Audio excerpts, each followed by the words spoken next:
అది బ్రహ్మ.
అది విడి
మనం నెమ్మదిగా ఈ ఇంద్రియ సంబంధమైనటువంటి అనుభవాన్ని అంతర్ముఖపరుచుకొని, అంటే బాహ్య శబ్దమును వినడానికి అంతర్నిహితముగా ఉండేటువంటి ఏ నిశ్శబ్దమైతే ఉన్నదో ఆ నిశ్శబ్ద స్థితి దగ్గరకు మన ఎరుక ప్రయాణమైనప్పుడు బాహ్య వాసనలకు ఆధారమైనటువంటి అంతర్నిహితమైనటువంటి వాసనారహితమైనటువంటి స్థితి ఏదైతే ఉన్నదో అక్కడికి చేరినప్పుడు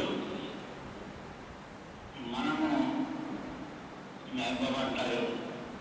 తన స్థానం హృదయ స్థానం అంటారు. ఆ హృదయం అంటే ఏమిటో మనకు తెలియదు, ఎక్కడ ఉందో దాని స్థానం. అలా ఆయన ఆ హృదయ స్థానం నీవు గుర్తించగలుగుతావు. నీ హృదయంలో నన్ను దర్శనం చేసుకుంటావు.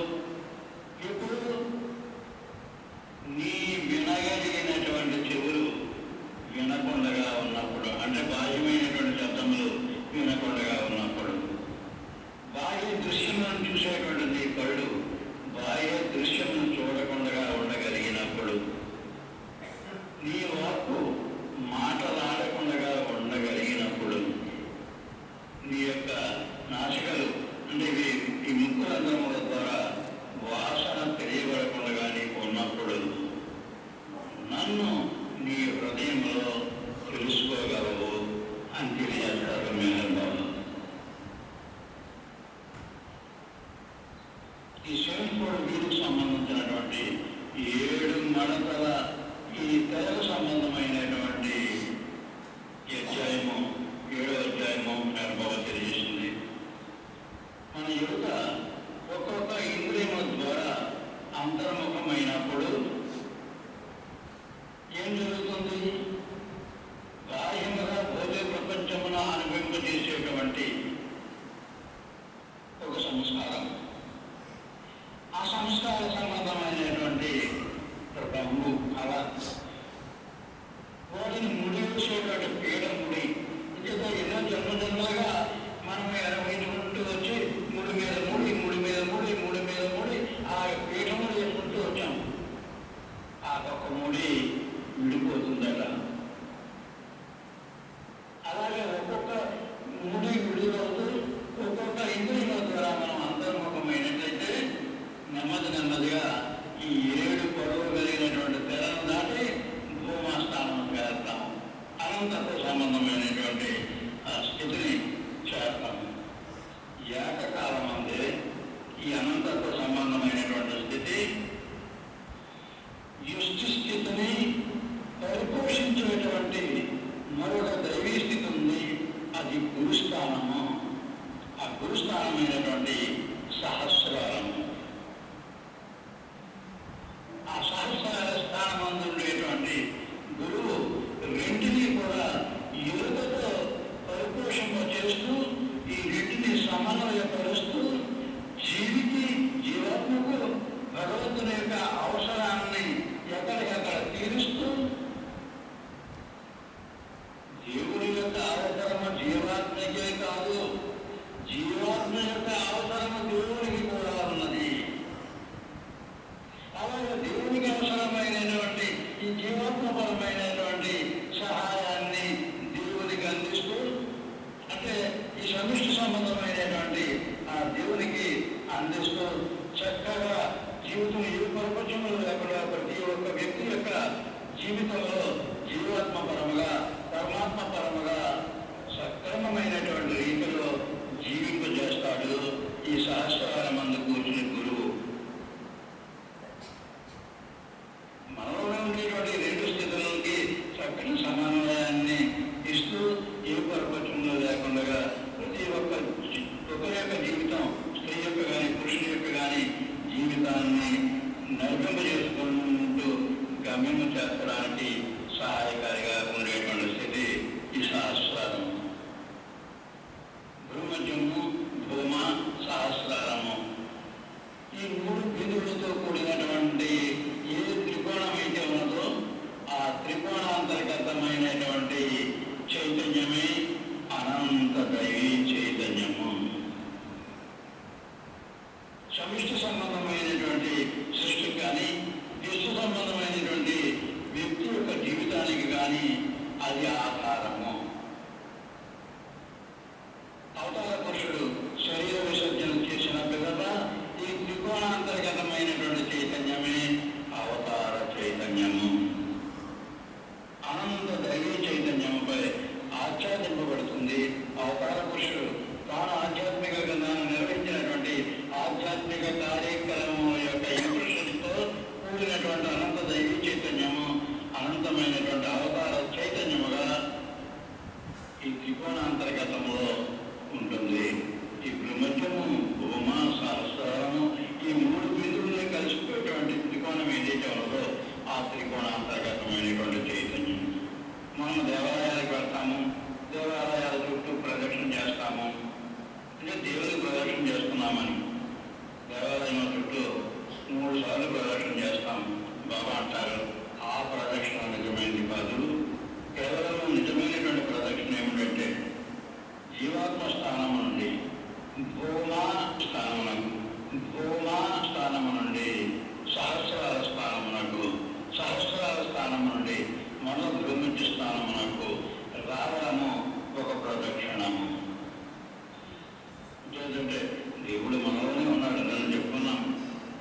ఈ విషయం అంతా పూర్తిగా అవగాహన చేసుకున్నట్లయితే, అది మనలో చేసుకున్నట్లయితే ఏ సంశయము లేకుండా మన శరీరమే దేవాలయం.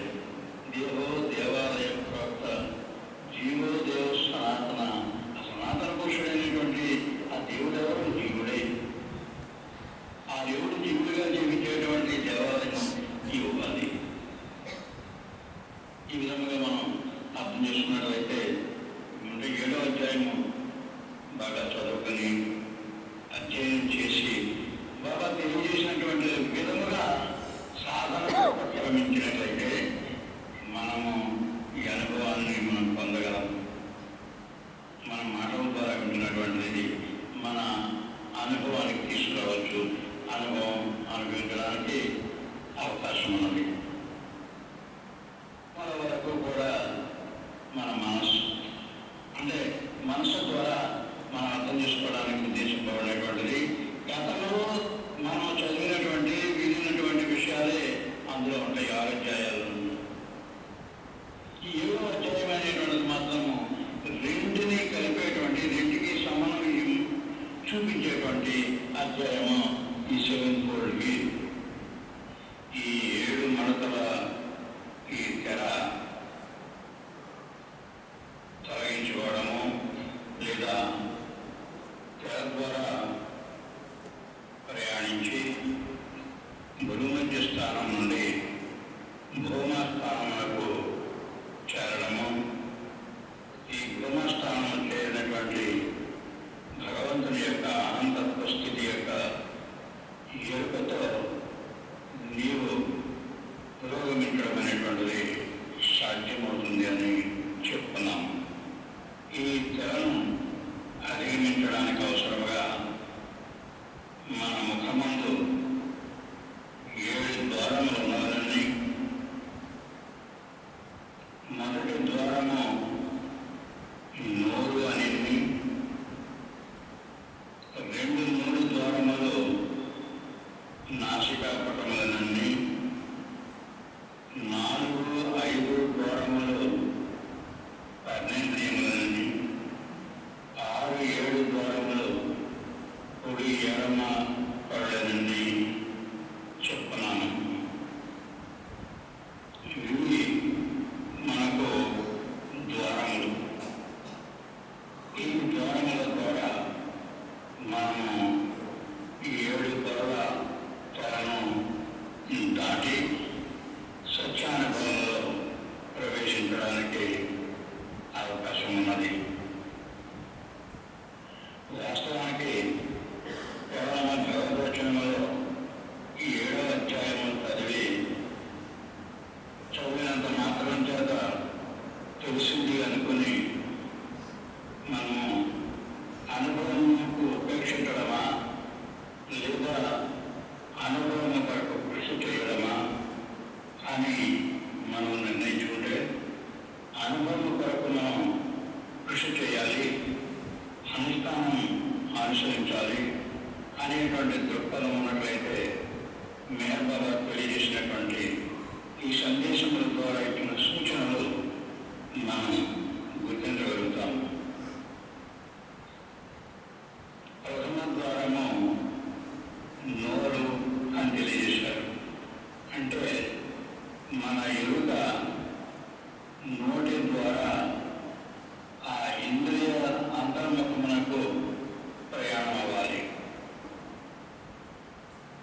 దాని అవసరము లేని అనుభవాన్ని మనము పొందాలి.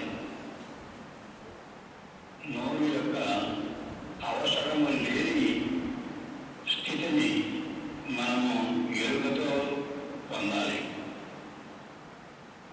ఈ నోరు ఎందుకు ఏ విధంగా మనం ఉపయోగించుకుంటున్నాము అంటే, ఒకటి మాట్లాడడానికి ఉపయోగించుకుంటున్నాము, రెండు ఆహారం తీసుకోవడానికి ఉపయోగించుకుంటున్నాము. ఈ రెండు పనులు ఈ నోరు చేస్తుంది. నోటి ద్వారా మనము ఈ రెండు పనులను చేసుకుంటున్నాము. ఈ నోటి ద్వారా ఈ నోటిని ఒక ద్వారముగా మన ఎరుకను అంతర్ముఖపరచుకోవడానికి అవసరముగా మనం ఏమి చేయాలి అంటే, ప్రారంభంలో ఈ నోటిని అరికట్టుకోవాలి. మాట్లాడకూడని మాటలు మాట్లాడకుండా ముందు నోటిని అదుపులోకి తీసుకోవాలి. సాధారణంగా చాలామంది ఏం చేస్తూ ఉంటారంటే, ఏవేవో అక్కర్లేనటువంటి కబుర్లు చెప్పుకుంటూ కూర్చుంటారు.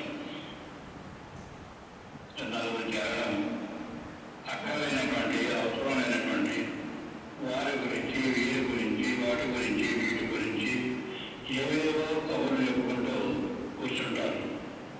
నిజంగా ఆ మాటల వల్ల ఏదైనా ప్రయోజనం ఉన్నదా అంటే ఏ ప్రయోజనం ఉండదు. పైగా అటువంటి మాటల ద్వారా మన యొక్క ఈ ప్రాణశక్తిని దుర్వినియోగపరచడమే అవుతుంది తప్ప ఈ కబుర్ల వల్ల, ఉసుకుని కబుర్ల వల్ల ఏ విధమైనటువంటి ప్రయోజనం ఉండదు. ప్రప్రథమంగా అటువంటి అభ్యాసం నుండి మనము తొలగాలి. అటువంటి అభ్యాసమును తొలగింపజేసుకొని అవసరం లేని మాటలు మాట్లాడకుండా ఉండడము, మాట్లాడకూడని మాటలు మాట్లాడకుండా ఉండడము మనము అభ్యాసం చేసుకోవాలి. ఆ విధమైనటువంటి అభ్యాసం చేసుకుంటూ మనము ప్రతిరోజు ఒక నియమితమైనటువంటి సమయం తీసుకొని కనీసము ఒక గంట మౌనముగా ఉండడము అభ్యాసం చేసుకోవాలి.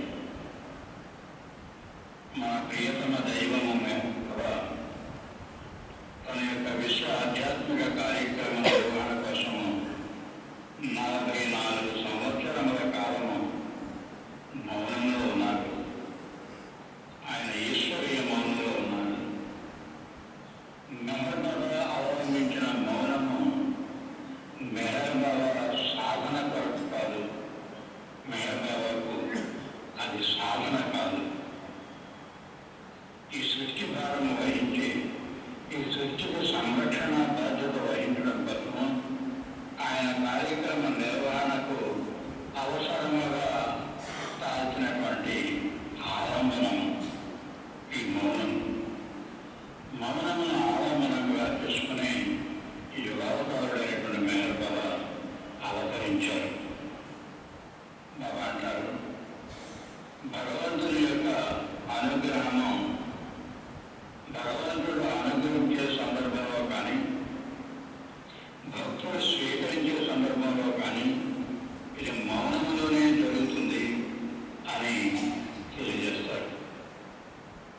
మౌనంలోనే, మౌనము ద్వారానే భగవంతుడు మానవునికి అనుగ్రహాన్ని ప్రసాదిస్తాడు. భగవంతుడు అనుగ్రహించినటువంటి అనుగ్రహమును భక్తుడు మౌనంలో ఉండే స్వీకరిస్తాడు. అందుచేత ఈ మౌనమును అభ్యాసం చేసుకోవాలి. ఇది ఒక ఉత్కృష్టమైనటువంటి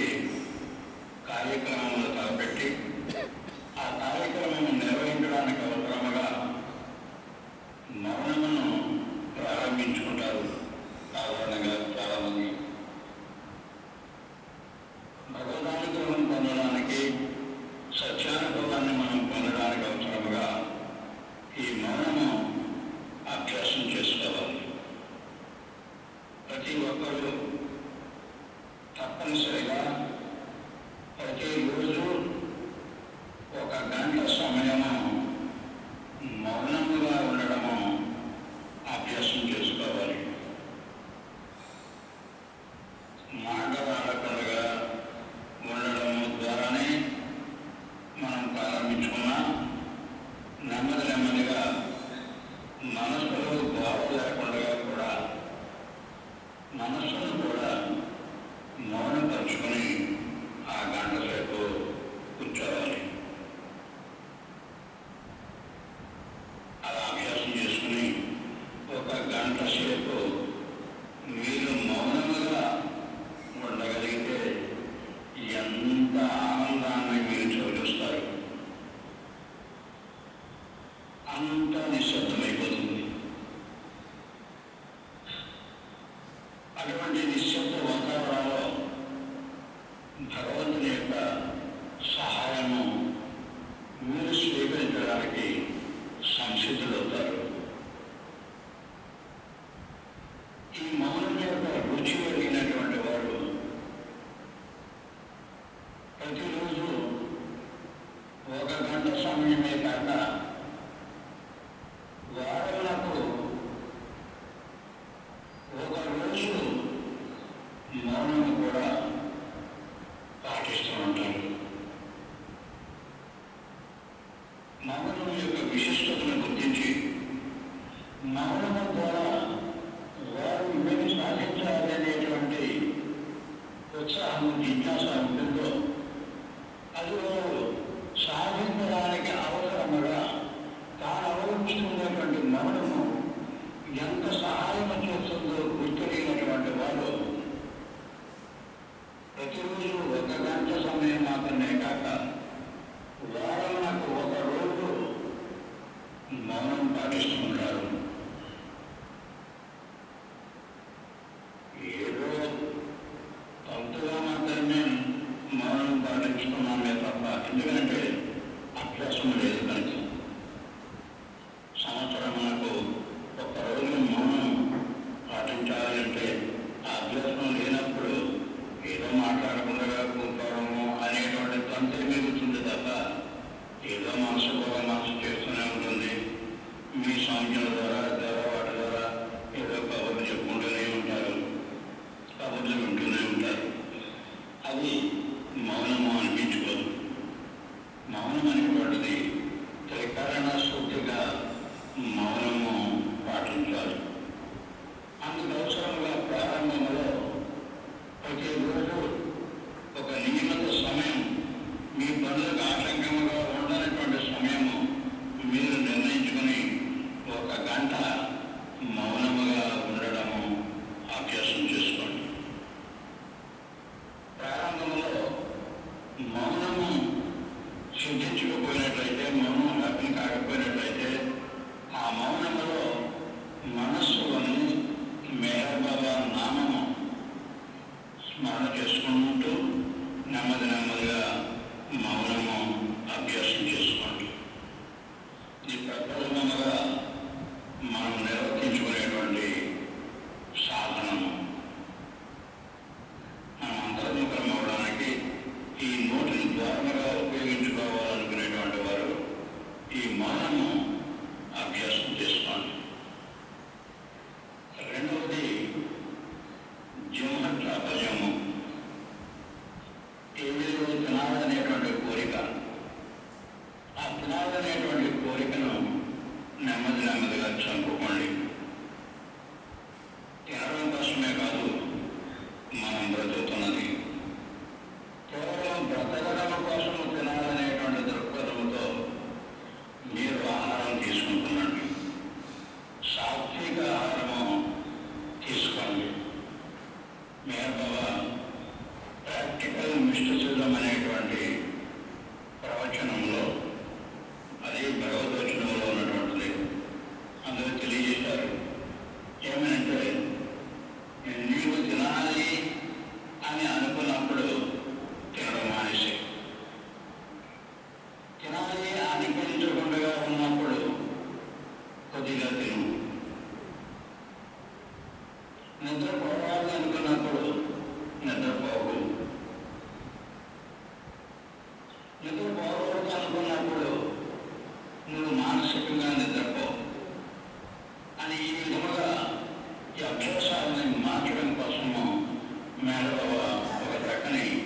మార్గాన్ని ఇచ్చారు. ద ప్రాక్టికల్ మిస్టిసిజం అనేటువంటి అధ్యాయంలో మేనబాబా కూడా ఈ అభ్యాసాన్ని అవలంబించేవారు తన యొక్క సన్నిహిత శిక్షల ద్వారా. ఆ విధంగా ఈ యొక్క జీవన చాపల్యంలో తినాలి. ఇదంతా ఎందుకంటే ఆ తినాలనేటువంటి కోరికను చంపడం కోసం, కేవలం తినడం కోసమే కాదు, బ్రతకడం కోసమే తినాలి అనేటువంటిది నేర్పడం కోసం మేనబాబా ఈ విధంగా చేస్తూ ఉండేవారు. ప్రతి మనిషికి అహం వ్యక్తిత్వం అవసరమే. దాని గుర్తింపుతో దాన్ని పెంచుకోవాలి. అంటే పరిమితమైనటువంటి అహం నుండి అపరిమితమైనటువంటి అహముగాను, మళ్ళీ అపరిమితమైనటువంటి అహమును దీర్ఘాహముగాను మార్చుకోవడానికి ఈ అహముని పరిపోషించుకుంటూనే ఉండాలి. అయినప్పటికీ ఎక్కడికెక్కడ వేడుకలు లేకుండా ఈ అహమును అదుపులో ఉంచుకోవాలి. అహం పెరుగుతున్నటువంటి మన యొక్క హ్యూమనైజేషన్ కూడా మనము పెంచుకుంటూ ఉండాలి. అప్పుడు మాత్రమే బ్యాలెన్స్ అవుతుంది. మనం దారి తప్పేటువంటి ప్రమాదము ఉండదు. ఈ విధంగా ఈ అభ్యాసాలు చూపిస్తుండేవారు మేనబాబా. సాధన అనేటువంటి పేరు కాకుండా, సాధన కాకుండా జీవితంలోనే తనకు అంకితమైనటువంటి వారితో ఈ విధమైనటువంటి సాధన చేస్తూ ఉండేవారు. అవన్నీ మనకు ఆదర్శంగా ఉండడం కోసమే ఆ విధంగా మేనబాబా జీవింపజేసేవారు తన సన్నిహితులు శిష్యుల ద్వారా. అంతే ఇప్పుడు మనము గుర్తించవలసింది ఏమిటంటే, ఈ తెలను అధిగమించడానికి మొదటి ద్వారము నోటు.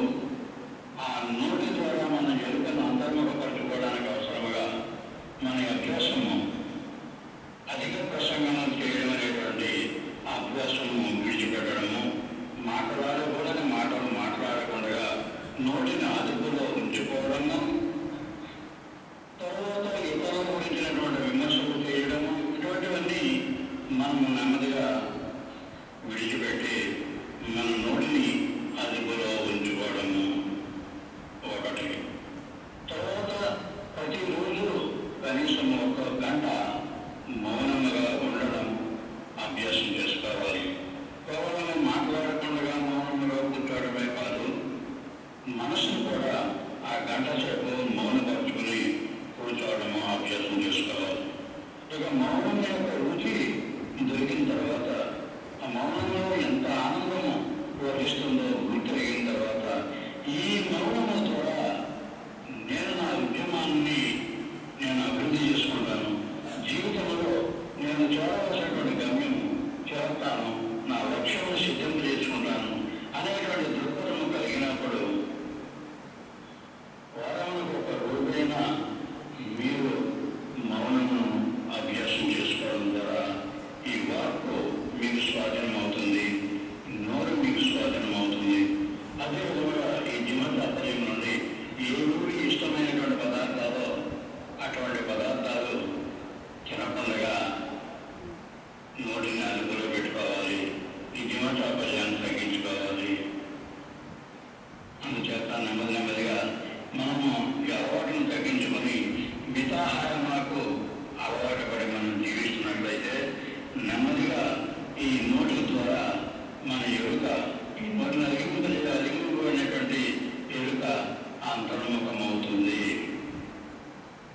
ఇంకా 2వ ద్వారము, 2, 3 ద్వారములు నాసికాపటము. మేనబాబా ప్రాణశక్తిని గురించి వివరిస్తూ, ఈ ప్రాణశక్తి ఎరుకతో నీవు గుర్తించినట్లయితే ఈ ప్రాణశక్తి కొండలీ శక్తిగా మారుతుంది. నీకు ఆధ్యాత్మిక అనుభవం ఇచ్చేటువంటి ఆధ్యాత్మిక కేంద్రముల యొక్క ఎరుకను కూడా నీకు ఇస్తుంది అని తెలియజేస్తారు మేనబాబా.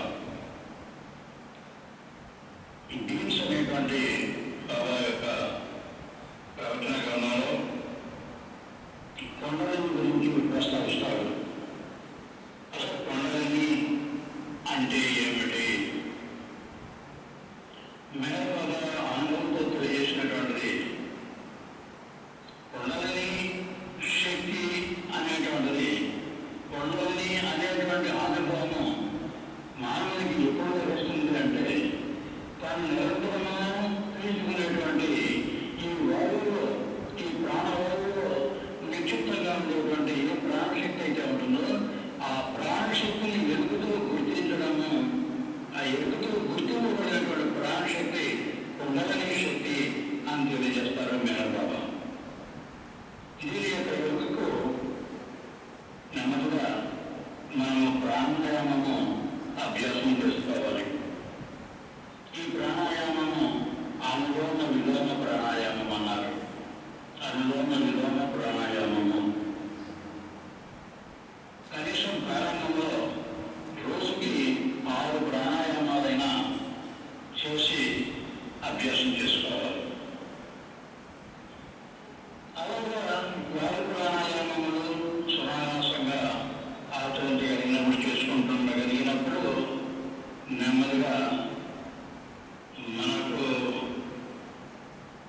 మంత్రోపదేశం చేసేటువంటి సందర్భాల్లో చెప్తారు. పవిత్రమైనటువంటి గాయత్రి మంత్రం గాలి తీసుకున్నటువంటి ఆ నాసికాపుటం మూసి విడిచిపెట్టకుండానే మనస్సులో ఈ గాయత్రి మంత్రం ఒకసారి స్మరణ చేసుకోవాలి. ఓం భూర్భువస్సువః తత్సవితుర్వరేణ్యం భర్గో దేవస్య ధీమహి ధియో యో నః ప్రచోదయాత్. ఓం అంతవరకు నిలిచి ఉండాలి కానీ తర్వాత నెమ్మదిగా విడిచిపెట్టాలి. కానీ ఈ బ్రహ్మగాయత్రి మంత్రం తెలియనటువంటి వారు మరో గాయత్రి మంత్రాన్ని చెప్పుకోవచ్చు ఆ సమయం బాగా అభ్యాసమైన తర్వాత. ఈ విధంగా ఈ అభ్యాసం చేయడం ద్వారా ఏమి మనకి లాభము అని అంటే, మనము ఎరుక లేకుండానే మనం రోజు నిరంతరం పీల్చుకుంటున్నటువంటి గాలి యొక్క ఎరుక ఉంటుంది. నెమ్మదిగా ఆ గాలి ఈ యొక్క ముఖ కుటుంబంలో లోనికి ప్రవేశించి నెమ్మదిగా కంఠస్థానం చేస్తుంది. కంఠస్థానం దగ్గర నుంచి హృదయం చేరుతుంది, ఫిజికల్ హార్ట్కి చేరుతుంది. అక్కడ చేరుకుంటే ఈ గాలి నుండి ప్రాణశక్తి వేరవుతుంది. ఈ గాలి నుండి ప్రాణశక్తి వేరే ప్రాణశక్తి మన యొక్క పనులన్నిటికీ ఉపయోగపడుతుంది. మాట్లాడడానికి, మనం చూడడానికి, మన పనులన్నీ